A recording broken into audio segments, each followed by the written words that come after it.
మన ఉమ్మడి ఆకనపల్లి గ్రామస్తులందరికీ స్వాగతం సుస్వాగతం. హిందూ సమ్మేళన కార్యక్రమం సందర్భంగా శ్రీ నాగరాజు గారు మంచిర్యాల జిల్లా ప్రచారక్ ప్రసంగించవలసిందిగా కోరుచున్నాం.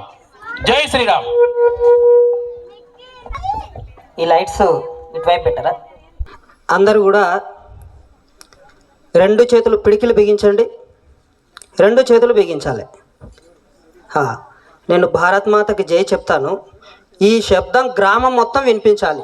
అందరు ఇక్కడ కూడా, మీరు కూడా భయ్యా ఇటు ఇటు మీరు మళ్ళీ మాట్లాడు. చేతులు బిగించండి.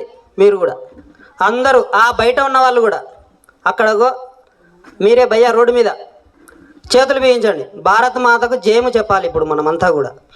చలో, భారత్ మాతాకి, భారత్ మాతాకి జై శ్రీరామ్, జై శ్రీరామ్. వేదిక మీద ఆసీనులైనటువంటి విశ్వంబర్ స్వామీజీ మీ పాదాలకు నమస్కరిస్తూ, మహిళా వక్తగా వచ్చినటువంటి శ్రీ లక్ష్మీ అక్కయ్య గారు, అట్లనే గ్రామం నుంచి వచ్చినటువంటి మహిళా మూర్తులకి, గ్రామ ప్రజలకి అందరికీ కూడా నా హృదయపూర్వక ధన్యవాదాలు. రాష్ట్రీయ స్వయం సేవక సంఘ్ మన ప్రియతమ భారత మాతను ఒక సమున్నతమైనటువంటి శిఖరాన కూర్చోబెట్టడం కోసం అవిశ్రాంతంగా 100 సంవత్సరాలుగా పనిచేస్తున్నటువంటి ఏకైక ఆర్గనైజేషన్ రాష్ట్రీయ స్వయం సేవక సంఘం. ఇట్లనే ఒక సమావేశంలో ఒక పెద్ద మనిషి ఇట్లే వచ్చాడు. ఒక పెద్ద మనిషి ఇట్లాంటి సమావేశంలో వచ్చి అక్కడ ఉన్నటువంటి వాళ్ళందరినీ అడుగుతాడు. ఏమని అడుగుతాడు అంటే, సమాజంలో ఎవరెవరు మార్పును ఆశిస్తున్నారు, మార్పు కావాలని ఎవరెవరు కోరుకుంటున్నారని చెప్పేసి వాళ్ళందరినీ అడుగుతాడు. అడిగితే అక్కడ ఉన్నటువంటి వాళ్ళంతా కూడా మేమంతా కూడా సమాజం నుంచి మార్పు కావాలని కోరుకుంటున్నామని చెప్పేసి వాళ్ళంతా కూడా చేతులు ఎత్తడం జరుగుతుంది. తర్వాత రెండో ప్రశ్న వేస్తాడు. ఏమని వేస్తాడు అంటే, ఎవరెవరు మారాలనుకుంటున్నారని చెప్పేసి రెండో ప్రశ్న వేస్తాడు. రెండో ప్రశ్న వేసినప్పుడు అందరూ ఒకరి ముఖాలు ఒకరు చూస్తారు. అంటే సమాజంలో పోకడ ఏ విధంగా ఉంటుందంటే, సమాజం నుంచి మార్పు రావాలని అందరూ ఆశిస్తారు, కానీ తనకు తానుగా మారాలని ఎవరు అనుకోరు. కాబట్టి రాష్ట్రీయ స్వయం సేవక సంఘాన్ని స్థాపించినటువంటి కేశవ బలిరామ్ పంత్ హెడ్గేవార్ గారు సమాజంలో ఏ మార్పునైతే ఆశించారో తనతో ప్రారంభం చేశాడు. తనతో ఆ మార్పును ప్రారంభం చేసి, ఈ సమాజంలో మార్పు రావాలి అంటే కొద్దిమంది విశిష్టమైనటువంటి వ్యక్తుల యొక్క అవసరం ఉంటుంది. కాబట్టి అటువంటి విశిష్టమైనటువంటి వ్యక్తులని నిర్మాణం చేసేటువంటి కార్యక్రమాన్ని రాష్ట్రీయ స్వయం సేవక సంఘం రూపొందించుకోవడం జరిగింది. వాళ్ళనే స్వయం సేవకులు అని చెప్పేసి అంటారు. ఒక గంట సేపు శాఖలో ఇటువంటి స్వయం సేవకులను, అంటే దేశం కోసం ఎటువంటి కష్టాన్నైనా తట్టుకునేటువంటి, ఈ దేశం కోసం తనదైనటువంటి దేన్నైనా సమర్పించేటువంటి వ్యక్తులను తయారు చేసేటువంటిదే గంటసేపు శాఖ. ఇట్లా గంటసేపు శాఖ ద్వారా వ్యక్తుల నిర్మాణం జరుగుతుంది. అట్లనే సమాజంలో పరివర్తన రావాలి, సమాజంలో చైతన్యం రావాలి. కాబట్టి దీనికోసం ఇటువంటి హిందూ సమ్మేళన కార్యక్రమాలను ఏర్పాటు చేయడం జరుగుతూ ఉంది సమాజంలో. కాబట్టి దీనిలో భాగంగా మనమంతరం కూడా ఈ ఆకనపల్లి గ్రామంలో ఈ హిందూ సమ్మేళన కార్యక్రమంలో మనమంతా ఇక్కడ కలుసుకోవడం జరిగింది. మనకందరికీ తెలుసు, రామాయణం, శ్రీరామచంద్రుడు రావణునితో యుద్ధం చేయడం జరిగింది. రావణుడు అంటే దుష్టుడైనటువంటి రావణునితో, బలవంతుడైనటువంటి రావణునితో శ్రీరామచంద్రుడు యుద్ధం చేయడం జరిగింది. అప్పుడు ఈ రాముని దగ్గర సైన్యం కూడా లేదు, రాజ్యం కూడా విడిచిపెట్టి వచ్చాడు. కానీ ఒక్కడే యుద్ధం చేయలేదు. తన దగ్గర ఉన్నటువంటి నరులను, వానరులను, అసురులను, అందరినీ, పశువులను, వీళ్ళందరినీ కూడగట్టుకొని రావణునితో యుద్ధం చేయడం జరిగింది. అంటే మనం చూడొచ్చు, భూమి మీద అత్యంత చంచలమైనటువంటి జీవి ఏంది అంటే కోతి. కానీ అటువంటి వానరులను కూడా ఒకే వరుసలో నిలబెట్టి రావణునితో యుద్ధం చేసి దుష్టుడైనటువంటి రావణాసుని సంహరించడం జరిగింది. అంటే రాముని యొక్క జీవితాన్ని మనం పరిశీలించినట్లయితే, దుష్ట శక్తిని నిర్మూలించాలంటే, దుష్ట శక్తిని నాశనం చేయాలంటే వ్యక్తిగా కాదు, సామూహిక శక్తిగా మనకు మన దుష్టశక్తి నిర్మించాల్సి ఉంటుందని చెప్పేసి రాముని యొక్క జీవితాన్ని చూస్తే మనకు అర్థమవుతా ఉంది. కాబట్టి రాముడు వ్యక్తిగా కాదు యుద్ధం చేసింది, ఆ యొక్క వానరుల యొక్క సామూహిక శక్తితో రావణుతో యుద్ధం చేయడం జరిగింది. అట్లనే మీరు మన యొక్క భారతీయ జీవన విధానంలో చూసుకున్నట్లయితే స్త్రీకి అత్యంత విశిష్టమైనటువంటి స్థానాన్ని ఇవ్వడం జరిగింది. స్త్రీని మనం శక్తితో కొలిచాం. అదే మరి వెస్ట్రన్ కల్చర్లో, యూరోప్ కల్చర్లో మీరు చూసుకున్నట్లయితే గాన వాళ్ళు స్త్రీని ఒక భోగ వస్తువుగా చూశారు. మనమేమో స్త్రీని ఒక శక్తిగా పూజించాం, మాతృమూర్తితో మనం భావించాం. ప్రతి వస్తువులో కూడా స్త్రీని మాతృభావనతో మనం చూసాం. మన పెద్దలు మనకు చెప్తూ ఉంటారు, ఏమని చెప్తారు? ఎత్ర నార్యంతు పూజ్యంతే రమంతే తత్ర దేవత అని చెప్పేసి. అంటే ఎక్కడ స్త్రీ పూజించబడుతుందో అక్కడ దేవతలు నివసిస్తారు అని చెప్పేసి చెప్పడం జరిగింది. కాబట్టి మన యొక్క భారతీయ జీవన విధానంలో స్త్రీకి ఇంతటి విశిష్టమైనటువంటి స్థానాన్ని ఇవ్వడం జరిగింది. మరి పాశ్చాత్యుల జీవన విధానంలో, పాశ్చాత్యుల సంస్కృతిలో స్త్రీకి ఏ స్థానం ఇచ్చారు? వాళ్ళ యొక్క గ్రంథాలే చెప్తున్నాయి. ఏమని చెప్తున్నాయి అంటే, మొట్టమొదట ఈ భూమి మీద పురుషుడు జన్మించాడు. అతడు ఎవరు అంటే ఆడాం. అతని పక్కటెముక నుంచి స్త్రీ జన్మించింది, ఆమెనే ఈవ్ అని చెప్పేసి. అంటే స్త్రీ యొక్క అవసరాలు తీర్చడం కోసం, పురుషుని యొక్క అవసరాలు తీర్చడం కోసం స్త్రీ జన్మించింది అని చెప్పేసి వాళ్ళ యొక్క గ్రంథాలే చెప్తున్నాయి. కాబట్టి స్త్రీల పట్ల వాళ్ళ భావన ఏముంది అంటే గాన, స్త్రీ అంటే ఒక భోగ వస్తువు, ఒక విలాస వస్తువు అని చెప్పేసి వాళ్ళ సంస్కృతి, వాళ్ళ ధర్మం లోపల స్త్రీ పట్ల అటువంటి భావన ఉంది. మరి మన ధర్మం, మన సంస్కృతిలో ఏ విధంగా ఉంది? స్త్రీని ఒక శక్తిగా మనం ఆరాధిస్తాం. దసరా రోజు ఒక దుర్గా మాతని మనము 9 రోజుల పాటు నవరాత్రులలో మనము దుర్గామాతను మనం పూజిస్తూ ఉంటాం. అట్లనే దుర్గామాత యొక్క పుట్టుకను మీరు పరిశీలించినట్లయితే, దుర్గామాత అంటే మహిషాసురుడు అనేటువంటి అసురుడు సమాజాన్ని ఇబ్బంది కలిగిస్తున్నప్పుడు దేవతలంతా కూడా తమ శక్తిని ధారపోస్తే పుట్టినటువంటిదే దుర్గామాత. మనం ఇప్పుడే వందే మాతర గేయంలో చెప్పాం. ఏమని చెప్పాం? తంహి దుర్గా దశ ప్రహరణ దారిని అని చెప్పేసి చెప్పడం జరిగింది. అంటే 10 చేతులు కలిగి, 10 చేతులలో ఆయుధాలు కలిగి ఆ యొక్క మహిషాసురుడిని మర్దనం చేసినటువంటి శక్తి అమ్మవారుగా, దుర్గా మాతగా మనం కొలుస్తూ ఉంటాం. కాబట్టి దుష్టుడైనటువంటి మహిషాసురుని కూడా సంహరించడానికి సామూహికమైనటువంటి దేవతల యొక్క శక్తి అవసరం పడ్డది. కాబట్టి దుష్ట శక్తిని మనం నాశనం చేయాలి అంటే, దుష్ట శక్తిని మనం నిర్మూలించాలంటే సామూహిక సంఘటిత శక్తి అవసరం. వ్యక్తిగా కాదు, సామూహిక శక్తి అవసరం అని చెప్పేసి ఈ 2 ఉదాహరణలు మనం గమనించవచ్చు. మన హిందూ సమాజం కూడా ఎప్పుడు పిరికినైనటువంటి సమాజం కాదు, బలహీనమైనటువంటి సమాజం కాదు. మన పూర్వీకులు చెప్పారు, ఏమని చెప్పారు? మనకు హిందూ సమాజము ఎంతో గొప్ప పౌరుష పరాక్రమాలు కలిగినటువంటి సమాజం అని చెప్పేసి చెప్పారు. మన దేవతలు కూడా మన ముందర ఆయుధాలు ధరించి మనకు దర్శనమిస్తారు.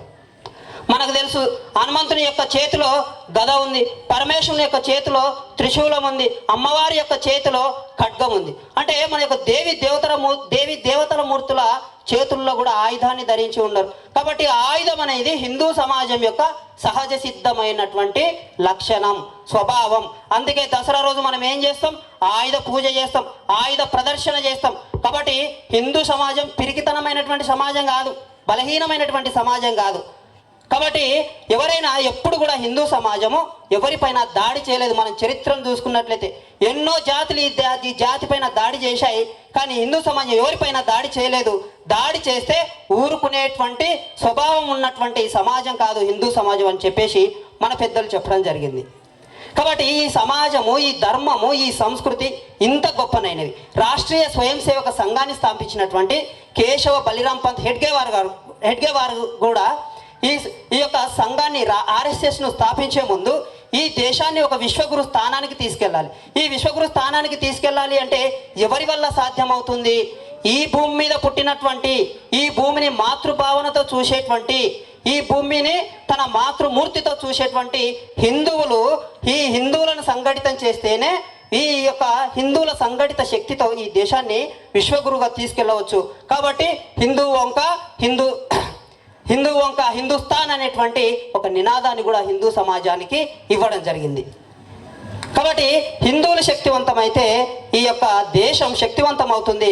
రాష్ట్రీయ స్వయం సేవక సంఘం కూడా 100 సంవత్సరాల నుంచి ఈ హిందూ సమాజాన్ని సంఘటితం చేయడం కోసమే పనిచేస్తుంది. మీరు చూడండి, ప్రపంచంలో ఎన్నో సెమిటిక్ మతాలు ఉన్నాయి. ఈ మతాలన్నీ కూడా సంకుచితత్వంతో, స్వార్థంతో అవి జీవిస్తూ ఉన్నాయి. మీకు ఇరాన్, ఇరాక్, ఈజిప్ట్ అనేటువంటి దేశాలు మీరు చూసి ఉంటారు. ఆ దేశాల్లో ఉన్నటువంటి సంస్కృతి పైన కేవలం 50 సంవత్సరాలు విదేశీయులు దాడి చేశారు. ఇస్లాం వాళ్ళు కేవలం ఇరాన్, ఇరాక్, ఈజిప్ట్ పైన 50 సంవత్సరాలు దాడి చేస్తే ఆ దేశాలన్నీ కూడా, ఆ సంస్కృతులన్నీ కూడా నాశనం అయిపోయినాయి. అట్లనే మీరు అమెరికా, యూరోప్లో మీరు చూసుకున్నట్లయితే అమెరికా, గ్రీక్, రోమన్ అనేటువంటి నాగరికతలు ఉన్నాయి. అటువంటి నాగరికతల పైన క్రిస్టియన్లు కేవలం 50 సంవత్సరాలు దాడి చేశారు. ఈ 50 సంవత్సరాలు దాడి చేసిన కారణంగా ఆ దేశాలన్నీ కూడా క్రిస్టియన్ దేశాలుగా అవి మారిపోవడం జరిగింది. మరి మన దేశం పైన దాడులు జరగలేదా? మన దేశం పైన కూడా దాడులు జరిగినాయి. ఎంతమంది దాడులు చేశారు? కుషనులు దాడి చేశారు, హూనులు దాడి చేశారు, డచ్ వారు, ఫ్రెంచ్ వారు, గ్రీకు వారు, తర్వాత పోర్చుగీస్ వారు, ఇస్లాం, తర్వాత చివరగా ఇంగ్లీష్ వారు. ఇంతమంది ఇన్ని సంవత్సరాలుగా దాడి చేసినప్పటికీ ఈ సమాజం, ఈ దేశం భారతదేశంగానే నిలిచి ఉంది. ఈ సమాజం హిందువులుగానే నిలిచి ఉంది. నేటికి కూడా ఈ దేశంలో హిందువులు మనగలుగుతున్నారు. నేటికి ఈ దేశంలో 80% హిందూ సమాజం జీవించి ఉంది. కాబట్టి ఈ ధర్మం, ఈ సంస్కృతిని పాటించేటువంటి హిందువులు అంత గొప్పనైనటువంటి వాళ్ళు. కాబట్టి ఈ భూమి పుట్టుక ఎప్పుడైతే జరిగిందో, ఈ సృష్టి పుట్టుక ఎప్పుడైతే జరిగిందో అప్పటి నుంచి కూడా ఉన్నటువంటి ధర్మం ఏంది అంటే హిందూ ధర్మం. మనకు చరిత్రలో మనకు చెప్తూ ఉంటారు, మానవుడు మొట్టమొదటిసారిగా విన్నటువంటి శబ్దం ఏంటి అంటే ఓంకారం అని చెప్పేసి చెప్తారు. మానవుడు మొట్టమొదటిసారిగా పలికినటువంటి పదం ఏంది అంటే వేదం అని చెప్పేసి చెప్తారు. వేద is first word spoken by mind అని చెప్పేసి చెప్పడం జరిగింది. కాబట్టి ఇటువంటి గొప్పనైన విశిష్టమైనటువంటి ధర్మం హిందూ ధర్మం. ఈ ప్రపంచాన్నంతా కూడా ఒకే స్వరూపంగా చూడగలిగినటువంటి గొప్ప ధర్మం హిందూ ధర్మం. సర్వే భవంతు సుఖినః, సర్వే సంతు నిరామయ, సర్వే భద్రాని పశ్యంతు, మా కచ్చిత్ దుఃఖ భాగ్ భవేత్ అని చెప్పగలిగినటువంటి ధర్మం హిందూ ధర్మం. సర్వే భవంతు సుఖినః, అందరూ సుఖంగా ఉండాలి అనేటువంటి భావన కలిగినటువంటి ధర్మం హిందూ ధర్మం. ఆత్మావత్ సర్వభూతేషు అని చెప్పగలిగినటువంటి ధర్మం హిందూ ధర్మం. అంటే నాలో ఉన్నటువంటి ఆత్మ ఎంత గొప్పదో ఆ భగవంతుడు సృష్టించినటువంటి ఆ చరాచర సృష్టిలో ఉన్నటువంటి ఆత్మ కూడా అంతే గొప్పనైనది అనేటువంటి భావన కలిగినటువంటి ధర్మం హిందూ ధర్మం. కాబట్టి ఇంత గొప్పనైనటువంటి ధర్మంలో మనం జీవించడం జరుగుతూ ఉంది. ప్రపంచంలో ఎన్నో ధర్మాలు పుట్టడం జరిగింది. ప్రపంచానికి దిశానిర్దేశం చేయగలిగేటువంటి శక్తి సామర్థ్యం కేవలం హిందూ ధర్మానికే ఉంది, హిందువులకు మాత్రమే ఉంది అని చెప్పేసి ప్రపంచ చరిత్రకారులు చెప్పడం జరిగింది. స్వామి వివేకానంద ఒక 100 సంవత్సరాలకు పూర్వమే చెప్పాడు. ఏమని అంటే ప్రపంచ ప్రజలారా, మీరు నిరాశ నిస్పృహలో ఉన్నప్పుడు, మీరు అంధకారంలో ఉన్నప్పుడు, అప్పుడు ఆ యొక్క వెలుగు రేఖలు భారతదేశంలో ఉద్భవించి ఆ వెలుగు రేఖలు ప్రపంచాన్నంతా విస్తరిస్తాయి, మీరు భయపడకండి అని చెప్పేసి ప్రపంచ ప్రజలను ఉద్దేశించి 100 సంవత్సరాలకు పూర్వమే స్వామి వివేకానంద చెప్పడం జరిగింది. ఈ ధర్మం, ఈ సంస్కృతి గొప్పతనం గురించి మన దేశస్తులు కాదు, విదేశీ చరిత్రకారులు ఆ యొక్క ఐక్యరాజ్య సమితి అధ్యక్షుడు చెప్పడం జరిగింది. ఆర్నల్డ్ టాయ్ అనేటువంటి ఒక చరిత్రకారుడు, అమెరికన్ చరిత్రకారుడు చెప్పాడు. ఏమని? ప్రపంచ ధర్మాల్లోకెల్లా అత్యున్నతమైనటువంటి ధర్మం హిందూ ధర్మం. కాబట్టి ఈ హిందువులు పాటించేటువంటి ఈ యొక్క సంస్కృతి, ఆచారాలు, సంస్కారాలు ఇవన్నీ కూడా ప్రపంచానికి నేర్పించాలి. ప్రపంచానికి దిశానిర్దేశం చేసే బాధ్యత, ప్రపంచంలో సుఖశాంతులు, ఆనందం నింపేటువంటి బాధ్యత హిందువుల పైన ఉంది అని చెప్పేసి ఆర్నల్డ్ టాయ్ అనేటువంటి చరిత్రకారుడు చెప్పడం జరిగింది. కాబట్టి మన సంస్కృతి, మన ధర్మం, మన యొక్క గొప్పతనం తెలుసుకున్నటువంటి వేరే విదేశీ చరిత్రకారులే మన దేశం యొక్క గొప్పతనాన్ని చెప్పడం జరిగింది. మ్యాక్స్ ముల్లర్ ఈ దేశ భాష ఏది సంస్కృతాన్ని చదివి సంస్కృతం యొక్క గొప్పతనాన్ని మ్యాక్స్ ముల్లర్ చెప్పడం జరిగింది. కాబట్టి ఈ సంస్కృతి ఇంత గొప్పనైనటువంటి సంస్కృతి. అయితే ఇటువంటి సంస్కృతి, దీన్ని పాటించేటువంటి భారతీయులు, దీన్ని పాటించేటువంటి హిందువులు బలహీనమైపోయారు. కారణం ఏంటి? 1000 సంవత్సరాలు విదేశీయులు ఈ దేశాన్ని పరిపాలించిన కారణంగా ఈ హిందువులు ఈ ప్రపంచానికి ఏమిచ్చామనేటువంటిది మర్చిపోయిన కారణంగా ఇప్పుడు ఉన్నటువంటి ఈ యొక్క విపత్కర పరిస్థితులు మనం చూస్తూ ఉన్నాం. కాబట్టి రాష్ట్రీయ స్వయం సేవక్ సంఘాన్ని స్థాపించినటువంటి కేశవ్ బలరాం పంత్ హెడ్గేవార్ గారు ఈ దేశాన్ని మళ్ళీ ఒక విశ్వగురు స్థానానికి తీసుకెళ్లాలంటే ఏ హిందువు అయితే తన యొక్క నిజ స్వభావాన్ని మర్చిపోయాడో ఆ స్వభావాన్ని గుర్తు చేయాలి. దానికోసం ఈ యొక్క గంటసేపు శాఖ అనేటువంటి పద్ధతిలో ఈ 100 సంవత్సరాలుగా కార్యక్రమాలను మనం నిర్వహిస్తూ ఉన్నాం. కాబట్టి రాష్ట్రీయ స్వయం సేవక సంఘం పనిచేసిన కారణంగా ఒకప్పుడు నేను హిందువుని అనే అవమానకరంగా భావించేటువంటి పరిస్థితులు, నువ్వు గాడిద అన్న నాకు తప్పు లేదు కానీ హిందువు అంటే అవమానంగా భావిస్తా అనేటువంటి మానసిక స్థితి నుంచి, నలుగురు హిందువులు కలవాలి అంటే పాడే పైన ఒక హిందువు ఉంటే అంటే ఒక శవం ఉంటే ఆ శవాన్ని మోయడం కోసమే నలుగురు హిందువులు కలుస్తారు అనేటువంటి మానసిక స్థితిలో ఉన్నప్పుడు సంఘాన్ని ప్రారంభం చేయడం జరిగింది. ఈ 100 సంవత్సరాలు రాష్ట్రీయ స్వయం సేవక సంఘం పనిచేసిన కారణంగా సమాజంలో ఎంతో మార్పు రావడం జరిగింది. మొన్ననే మనం చూసినాం, 500 సంవత్సరాలుగా మనము చేస్తున్నటువంటి సంఘర్షణ కారణంగా భవ్యమైనటువంటి రామ మందిర నిర్మాణం ఆ యొక్క నిర్మాణాన్ని మనం కట్టుకోవడం జరిగింది. ఆ యొక్క గొప్ప కార్యక్రమాన్ని మన కళ్ళెదుట మనం చూడడం జరిగింది. ఏంటి కారణం అంటే సమాజంలో వచ్చినటువంటి ఆలోచనలో మార్పు కారణంగా ఆ యొక్క మందిర నిర్మాణాన్ని మనం చేసుకోవడం జరిగింది. కాబట్టి హిందూ సమాజాన్ని సంఘటితం చేయాలి, శక్తివంతం చేయాలి. కానీ హిందూ సమాజాన్ని బలహీనపరిచేటువంటి కొన్ని శక్తులు కూడా ఉన్నాయి, హిందూ సమాజాన్ని నిస్తేజం చేసేటువంటి కొన్ని శక్తులు కూడా ఉన్నాయి. కాబట్టి ఈ శక్తుల గురించి మనం తెలుసుకోవాల్సినటువంటి అవసరం ఉంది. సమాజానికి భవిష్యత్తులో వచ్చేటువంటి ఈ ప్రమాదాలను గుర్తు చేయాల్సినటువంటి, తయారు చేయాల్సినటువంటి బాధ్యత కూడా మన పైన ఉంది. అవి ఏంటివి అంటే 4 ఎమ్ములు మీ ముందర ఎంచుతాను. ఈ 4 ఎమ్ములు గుర్తుపెట్టుకోవాలి. మొదటి ఎమ్ ఏంటి అంటే ముస్లిం మైనారిటీలు. ఈ ముస్లిమ్స్ ఏం చేస్తున్నారు అంటే 1947లో ఈ దేశానికి స్వాతంత్రం వచ్చింది. 1947లో ఈ దేశం నుంచి ఒక ప్రాంతం విడిపోయింది, పాకిస్తాన్ అనేటువంటిది. అంతకుముందు ఆఫ్ఘనిస్తాన్ అనేటువంటిది పోయింది. కాబట్టి మళ్ళీ ఈ దేశాన్ని 1947 నుంచి 2047కు 100 సంవత్సరాలు అవుతుంది ఈ దేశానికి. కాబట్టి ఈ దేశాన్ని ఈ 100 సంవత్సరాల లోపల ఒక ఇస్లాం దేశంగా మార్చేయాలి అనేటువంటి విజన్తో వీళ్ళు పనిచేస్తున్నారు. దానికోసం లవ్ జిహాద్ అనేటువంటి పేరుతో మన యొక్క మహిళలను లోపరుచుకుంటున్నారు. మన ఇంట్లో ఉన్నటువంటి అక్కలను, చెల్లెలను, మన పిల్లల్ని లవ్ జిహాద్ పేరుతో అమ్మాయిలను లోపరుచుకుంటున్నారు. ల్యాండ్ జిహాద్ పేరుతో మన యొక్క భూమిని లాక్కుంటూ ఉన్నారు. కారణం ఏంటి అంటే గాన వాళ్ళ యొక్క జనసంఖ్య పెరగడం కారణంగా. కాబట్టి హిందూ సమాజం యొక్క జనసంఖ్య తగ్గిన కారణంగా ఆఫ్ఘనిస్తాన్లో హిందువుల సంఖ్య తగ్గిపోయింది, ఆఫ్ఘనిస్తాన్ కోల్పోయాం. పాకిస్తాన్లో హిందువుల సంఖ్య తగ్గిపోయింది, పాకిస్తాన్ కోల్పోయాం. జమ్మూ కాశ్మీర్లో హిందువుల సంఖ్య తగ్గిపోయింది, జమ్మూ కాశ్మీర్ నుంచి అక్కడ ఉన్నటువంటి కాశ్మీరీ పండిట్లను వెళ్ళగొట్టడం జరిగింది. కాబట్టి హిందువుల యొక్క సంఖ్యను పెంచుకోవాల్సినటువంటి అవసరం ఉంది. కాబట్టి మనం ఏం చేయాలి? ఇప్పుడు ఉన్నటువంటి నవదంపతుల్లో ఒక వికృతి వస్తుంది. యూరోప్లో ఉన్నటువంటి అన్ని వికృతులు కూడా మన సమాజం పైనే ఉన్నాయి. మిగతా ధర్మం, మిగతా సమాజంలో లేవు ఈ వికృతులన్నీ. ఈ మధ్యనే నేను ఒకటి విన్నాను, డింక్ కల్చర్ అంట. అంటే డ్యూయల్ ఇన్కమ్ నో కిడ్స్. ఇద్దరు భార్య భర్త డబ్బులు సంపాదించాలి కానీ పిల్లలొద్దు. అంటే ఎందుకు పిల్లలొద్దు? ఎందుకంటే స్వేచ్ఛ, వాళ్ళకి స్వేచ్ఛ కావాలి, వాళ్ళకి స్వాతంత్రం కావాలి. పిల్లలు ఉన్నారనుకోండి ఆ స్వేచ్ఛ ఉండదు, ఎంజాయ్ చేయడానికి అవకాశం ఉండదు. కాబట్టి ఆ యొక్క పిల్లలు వద్దు అనేటువంటి ఆలోచన క్రిస్టియన్ మిషనరీలు చేస్తూ ఉన్నాయి. ఇక 3వ ఎమ్ము వీళ్ళు మిషనరీలు, మార్క్సిస్టులు అంటే నాస్తికవాదులు. వీళ్ళు ఏం చేస్తున్నారు అంటే ఈ దేశాన్ని ఒక నాస్తిక దేశంగా చేయాలి అంటే ఇక్కడ బలమైనటువంటి ధర్మం హిందూ ధర్మం, హిందువులు. కాబట్టి ఈ హిందువుల లోపల వీళ్ళు పాటించేటువంటి ధర్మము, సంస్కృతుల లోపల ఏవైనా లోపాలు ఉన్నాయి అని చెప్పేసి, మూఢనమ్మకాలు ఉన్నాయని చెప్పేసి చెప్పినట్లయితే వీళ్ళు ఆ ధర్మాన్ని వదిలేస్తారు. ఈ దేశాన్ని ఒక నాస్తిక దేశంగా చేయొచ్చు అనేటువంటి పద్ధతిలో ఈ మార్క్సిస్టులు పనిచేస్తూ ఉన్నారు. 4వ ఎము మార్కెట్ ఫోర్సెస్. అంటే ఈ దేశంలో అత్యధిక జనాభా ఉంది, 140 కోట్లకు పైగా జనాభా ఉంది. కాబట్టి ఈ జనాభా ఇక్కడ ఉన్నటువంటి సంపదను దోచుకుపోవాలి. ఇక్కడ ఉన్నటువంటి సంపదను దోచుకుపోవాలంటే ఈ దేశంలో దేశభక్తులు లేనట్లయితే వీళ్ళ యొక్క సంపదను మనం దోచుకోకపోవచ్చు ఇక్కడ. కాబట్టి అందుకోసం వీళ్ళు ఏం చేస్తున్నారు?